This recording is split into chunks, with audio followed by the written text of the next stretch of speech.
Formula ఈ రేస్తో హైదరాబాద్ ప్రపంచ నగరాలతో పోటీపడే స్థాయికి ఎదిరింది. హైదరాబాద్ బ్రాండ్ ఇమేజ్ పెరిగింది. 200 కోట్లతో కాంగ్రెస్ ప్రభుత్వం నిర్వహించిన అందాల పోటీలతో 2 కోట్ల పెట్టుబడులు కూడా రాలేదు. రేవంత్ రెడ్డి గారి ప్రభుత్వం ఒక పిచ్చోన్ చేతిలో రాయిలాగా అయిపోయింది. 700 కోట్ల రూపాయల ఇన్వెస్ట్మెంట్స్ తీసుకొచ్చినటువంటి ఒక ఫార్ములా ఈ రేస్ ని ప్రపంచ నగరాలతోని పోటీపడి ఇక్కడ తీసుకొచ్చినటువంటి ఫార్ములా ఈ రేస్ ని అనేక అద్భుతాలను సృష్టించినటువంటి ఫార్ములా ఈ రేస్ ని ఈరోజు అడ్డుకున్నది అంటే అది పిచ్చోని చేతిలో రాయి కాకపోతే ఏంటి? ఇప్పుడు మీరు అందాల పోటీలు పెట్టింది 200 కోట్ల రూపాయలు ఖర్చు పెడితే 2 కోట్ల లాభం కూడా ఈ రాష్ట్రానికి జరగలేదు.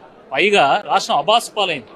మీ నాయకుల యొక్క ప్రవర్తన వల్ల, పిచ్చి చేష్టల వల్ల మొత్తం భారతదేశ ఖ్యాతి ప్రపంచవ్యాప్తంగా దెబ్బతినే పరిస్థితి వచ్చింది.